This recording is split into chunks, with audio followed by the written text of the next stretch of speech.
Let's get Mikey. Yeah, he hates everything.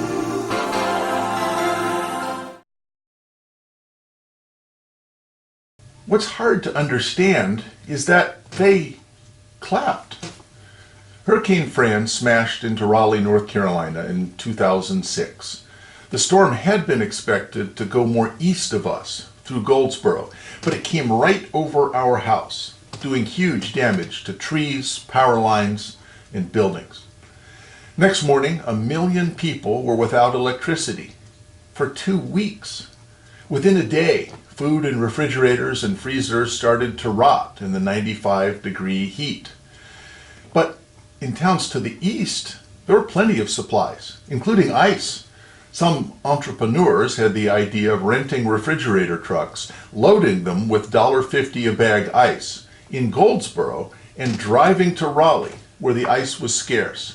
Now, the way I heard the story, they were selling ice in Raleigh for $11 a bag. Now, a line had formed, even at that high price. But then the police came. Is it a crime to sell ice? Well, yes. If the governor declares an emergency, North Carolina and 33 other states say it's illegal to charge a price that's unreasonably excessive. That means no more than 5% more than before the emergency. Now, I'm not mocking the Raleigh police. They probably didn't need a calculator to figure out that $11 is more than 5% more than $1.50. Hey, you're breaking the law.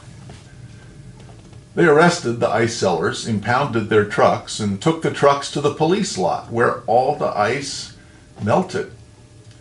What about the people waiting in line? What did they do when the cops shut things down and took the trucks? What would you do? Well, I'll show you what they did. They were waiting in line to buy ice, even at a high price, but then they clapped when the police enforced the law against high prices. What the heck?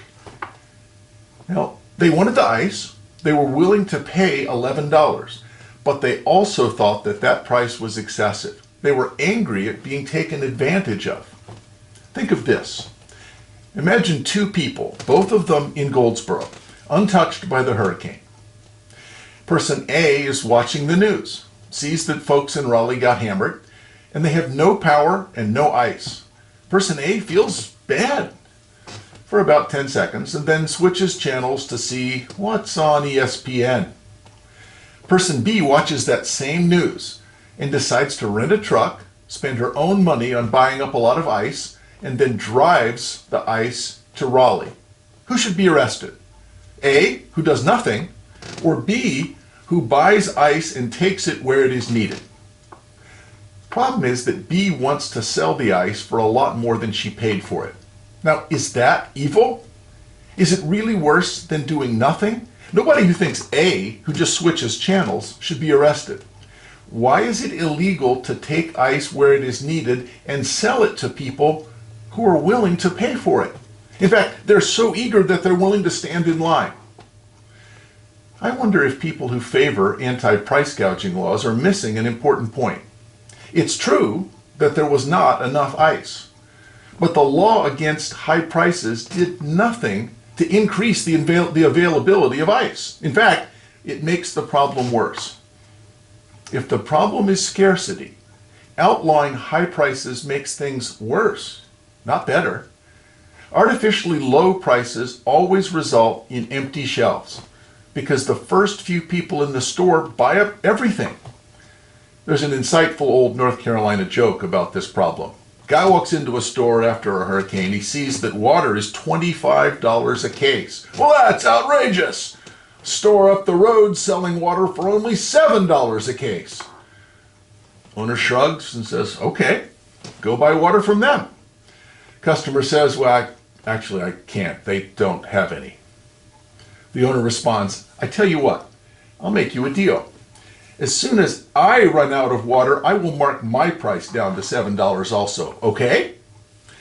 The point is that the real price with empty shelves is not $7, it's infinity. And I'm a trained economist, so you should believe me when I say an infinite price is higher than even a $25 price. Price gouging laws harm the very people that you're hoping to help. Yeah, he hates everything.